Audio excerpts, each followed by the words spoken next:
Y254. Imagine.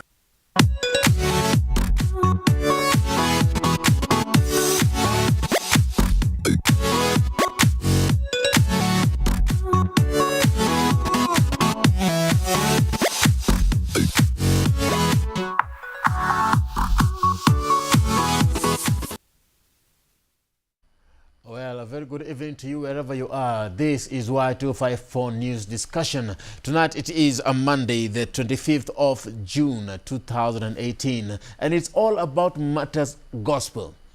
My name is Ram Aguko, and we are asking the question whether the gospel industry is heading in the right direction. Do you think that the gospel industry is headed towards the right direction? Talk to me. 22162 is the SMS line. Starting with the word Y News. Is the gospel industry heading towards the right direction? At Y254 channel on Twitter and at Y254 on Facebook. I'm also at Ram Aguko, the hashtag Y254 updates. Remember, it's all about gospel. What is your mind concerning the matter? I am joined in studio by two guests. One is one that you know of, Karl Max Odhiambo, who is a governance expert. And next to me is Pastor Anthony Kasili, who is the pastor of Winning Life Church that is located at Ongata Rongai. Thank you for tuning in. Let's head on towards this discussion now. Welcome to Y254, Pastor. Karl Max, tunakuanga na hapa kila siku. Thank you so much. I like how you're sitting. You're at home. Now, Pastor, yes, sir. Is the gospel industry heading towards the right direction, considering the fact that there have been a lot of debates in whether gospel is turning into secular? Okay. That's a very good question, and I really want to be very careful even as I'm answering that, because we are dealing with generations that currently are in the church, because we are looking at the generation that is now coming up, and we are looking at the generation that is aged, we can say, in other words, fading away. So I would say the church and the gospel is heading in the right direction, but also we have to be very careful, because there are also extremes that can also make the church lose the direction if we are not careful. So basically, as I start, I can say the church is still heading on the right direction. The church. Yes. What about the gospel itself? Our mode of singing? Yeah, the mode of singing is very debatable, I would say that. And that's the reason why I started by talking about the generation. Because the generation that is here is not the generation that you will talk about the golden bells. You remember there was that time we were doing the golden bells? Yeah. And if you look at the generation that is and the young guys that are there, and I'm saying that because I've been a youth pastor for around 10 years. Wow. Around 10 years. And I can tell you that what we used to do then, when Kapuka was starting and Rafton was starting and Masik and all that, is not what we are having now. So we also need to understand that things are evolving. And we also need to understand that the generation that is coming is not the generation that used to be there, and they don't know what used to be there. Right. Yep. Karl Max, is the gospel industry heading towards the right direction? First of all, it's headed a wrong and absolutely wrong direction. There has been what we call the muffled, okay, rumbled and mumbling. My director, Amos, wherever you are, I would wish you to send me a dictionary down here, because it's not going to be easy. Ruffled what? There have been a muffled rumblings and also mumblings over the gospel industry, because today it is not what we call the gospel industry that spreads what we call the gospel. Now, what do we mean by the word gospel? Gospel is the good news about God. If you read, Pastor is here will tell you, if you read Romans, chapter 1 verse 16, it will explain implicitly what we mean by the word gospel. First Peter, you go to 3:16, it will give us the entire thing, what we mean by that. But now, if we explain what we call the gospel industry that we have today, it is what we refer to feeding, we call it feel the good. It is feel the good in that, we call it theologically, it's now a runaway, okay? It's now a runaway industry whereby nobody can now differentiate what we call a gospel and a secular. But now, let me just now, my concern majorly as a Christian, I'm going to measure mine about the substance. It's going to be about the substance. Now the substance here we go. Could it be that the gospel artist today, somebody somewhere amongst them lacked what we call knowledge. I like that analogy. Lacked the knowledge and the understanding of the word gospel. That has now made us to go astray. Or could it be that what we call trivialization of weighty and eternal matters, in that, look at these examples. There is these songs we call Tigawana. We call it Thitima. That is Tigawana by Tigabala by Willie Paul and. Now, let me tell you, Thitima, in real aspect, it means that it's a song that is actually talking about the wrath of God. The wrath of God in what content? The wrath of God when you refer to the Bible in terms of the Sodom and the Gomorrah. This is now basically what they are trying to trivialize in terms of the information. Okay. But if you read the Bible, what does the Bible say about the devil? We talk of, in the Bible, the devil is treated as one of the most foil of God. Number two, anytime you speak of the word devil, it is not something that can be. It's something that cannot be filtered as a child play. Okay, so you would say we are misled in totally terms and of absolutely we are misled, because I want anybody to refer to me in terms of what we are doing. Is it about entertainment? Because I can also use the word that. Is it that we have now turned into entertainment more of than ministry, edifying the message? Pastor? Yes, sir.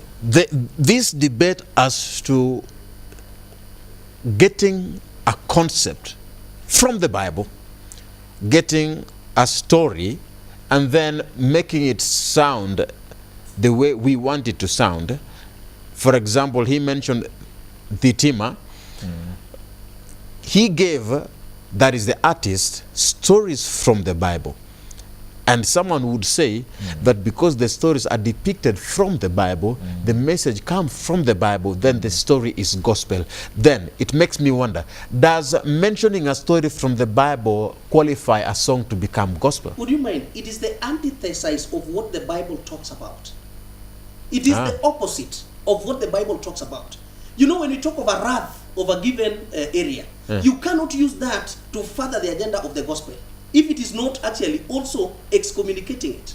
Or actually, you come out to deny that, or maybe you actually rubbish it out. But the most worrying trend is that we've turned out the gospel industry more of entertainment. And the person will agree with me, more of entertainment. Will you agree? Than actually inspiring, or maybe what you call to edify. To edify means that you bring people closer to God in terms of the gospel. Will you agree? Do you know that if you get to the Christianity version in terms of what the Bible means, why do we actually sing? We sing, one, to worship God. Two, we sing so that we are building the saints. I would love to hear where all these songs are worshiping God, or maybe they are building the saints. Yeah, I promise that I will not be tough on the English for your dictionary. Like my brother, I'm really learning a lot of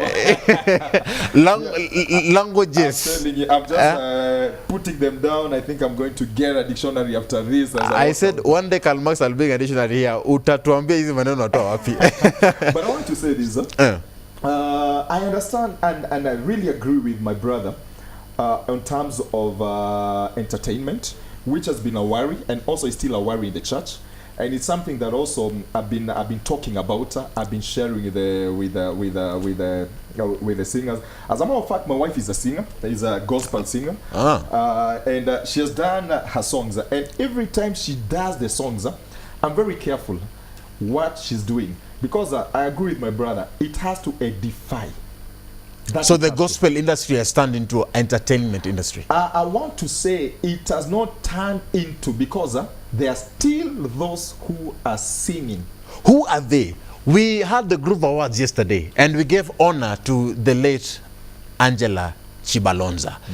If someone would compare the songs izile za kale wakati Angela Chibalonza alikuwa naimba, and we had people like Mary Atieno and all those people who used to sing there. The songs sung at that time are different from the gospel that you hear right now, and I think it is a fact. Yes, it is a fact, and that's what I want. I started by talking about a generation, because we also need to understand there is a generation that we are dealing with at this particular time.